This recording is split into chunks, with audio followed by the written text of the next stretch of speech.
Assalamualaikum, hai kembali ke Mingguan Aman bersama saya Nisa K. Seperti biasa, sekiranya anda ingin mengetahui perkara menarik yang berlaku dalam dunia teknologi sepanjang minggu ini, tonton hingga ke akhir video.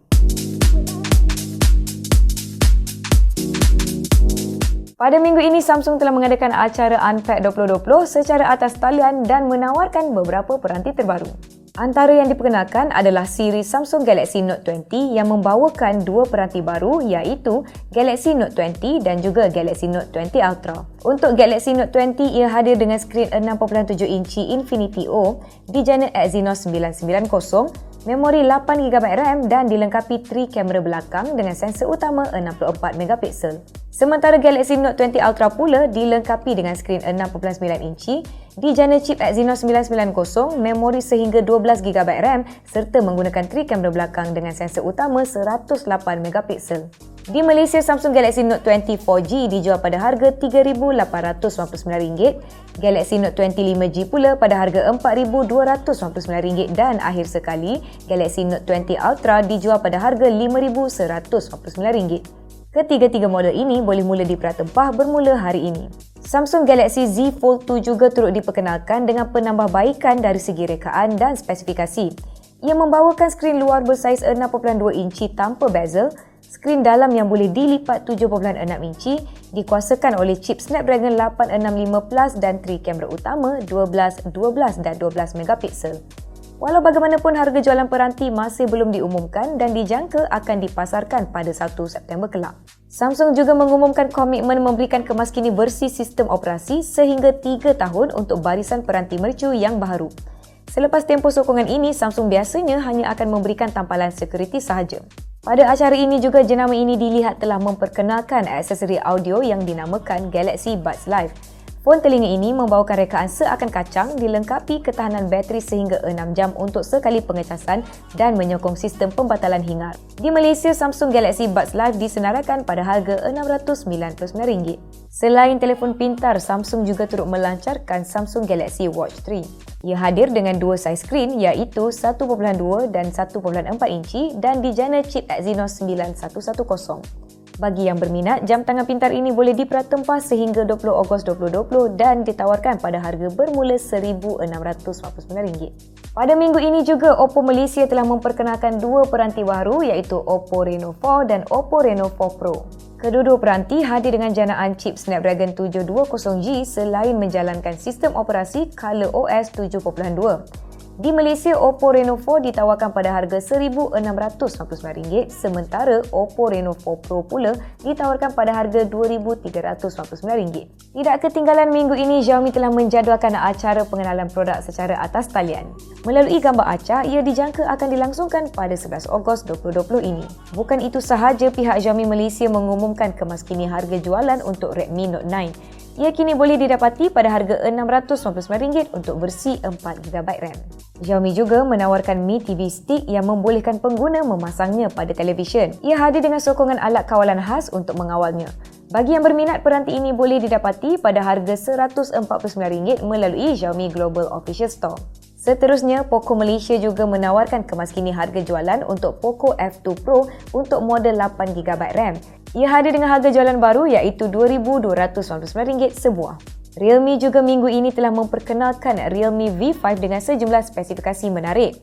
Peranti ini dikuasakan chip MediaTek Dimensity 720, kamera utama 48, 8, 2 dan 2MP dan bateri sebesar 5000 mAh.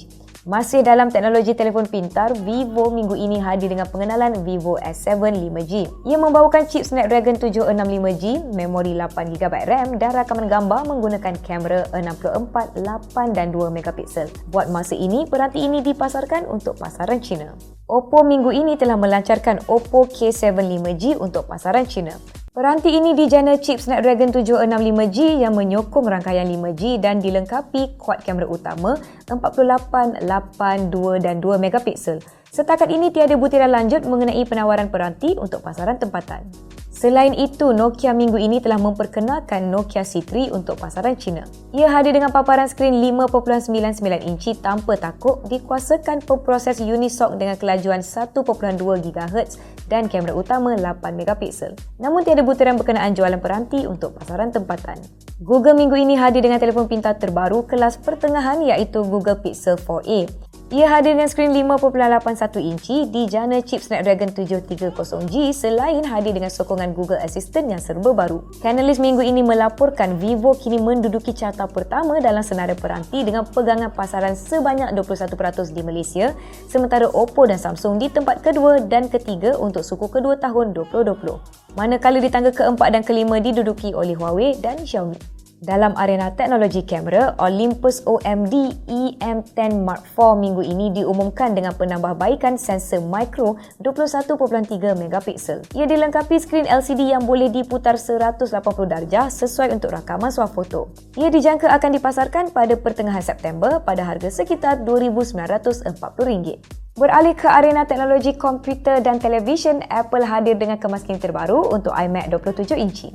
Ia kini menawarkan kaca skrin tekstur nano, sokongan kamera web 1080p dan dua skrin sekunder beresolusi 6K. Di Malaysia, iMac ini ditawarkan pada harga bermula RM7,999. LG pula minggu ini telah membawa masuk LG Nano Cell dengan paparan resolusi 4K dan 8K ke pasaran tempatan. Tanda harga untuk siri televisyen LG Nano Cell ini adalah bermula dengan paparan bersaiz 49 inci pada harga RM3,499 dan RM21,999 untuk model 8K bersaiz 65 inci. Bercakap mengenai teknologi fon kepala pula, Sony minggu ini membawakan model Sony WH-1000XM4 untuk pasaran Malaysia. Ia hadir dengan ciri pembatalan hingar aktif yang menggunakan dual noise sensor serta menggunakan teknologi audio DSEE Extreme. Di Malaysia, ia mula dijual pada harga RM1,599. Razer telah memperkenalkan dua model fon kepala iaitu Razer Black Shark V2X dan Razer Black Shark V2 untuk pasaran tempatan. Kedua-dua model menampilkan rekaan rangka yang ringan dan menyokong pelbagai jenis sumber bunyi. Bagi yang berminat, Razer Black Shark V2X ditawarkan pada harga RM349, manakala Black Shark V2 pula dijual pada harga RM599. Pada minggu ini juga, Garmin melancarkan Mark Golf untuk peminat sukan golf. Ia dilengkapi ciri pemaparan peta untuk 41,000 padang golf. Di Malaysia, Garmin Mark Golf dijual pada harga RM9,300 seutas. Dalam arena aplikasi dan perisian, Presiden Amerika Syarikat Donald Trump baru-baru ini telah mengeluarkan arahan halangan bentuk perniagaan syarikat dari AS dengan ByteDance dan Tencent dalam masa 45 hari. Dengan ini, aplikasi popular TikTok dan WeChat tidak akan beroperasi di Amerika Syarikat selepas luput tempoh tersebut. Bukan itu sahaja, perbincangan antara Microsoft dan ByteDance turut akan dipercepatkan pada tarikh 15 September kelak. Google minggu ini mengumumkan penamatan perkhidmatan Google Play Music dan memfokuskan sepenuhnya kepada perkhidmatan YouTube Music. Ia dikatakan akan dihentikan secara berperingkat bermula September 2020. Fungsi nearby sharing kini telah diaktifkan pada peranti Google dan Samsung menerusi kemaskini sistem operasi dan Google Play Services. Ia hadir dengan fungsi penghantaran dengan kelajuan pantas. Buat masa ini, jumlah peranti yang menyokongnya masih lagi sedikit dan kemaskini ini akan diberikan secara berperingkat. Seterusnya, Instagram kini melancarkan Instagram Reels pada peringkat global. Ia membawakan ciri seumpama TikTok yang membolehkan pengguna menyunting dan menambah kesan penuras tambahan serta berkongsi video 15 saat di dalam platform tersebut. WhatsApp minggu ini mengumumkan ciri baharu yang membenarkan fakta diperiksa pada mesej yang dimajukan. Ia akan menampilkan ikon kanta pembesar pada sisi kanan mesej dan notifikasi untuk melakukan carian di internet akan dipaparkan. Buat masa ini, ciri ini masih belum diaktifkan untuk pasaran Malaysia. Huawei minggu ini memperkenalkan Huawei Game Center untuk peringkat global.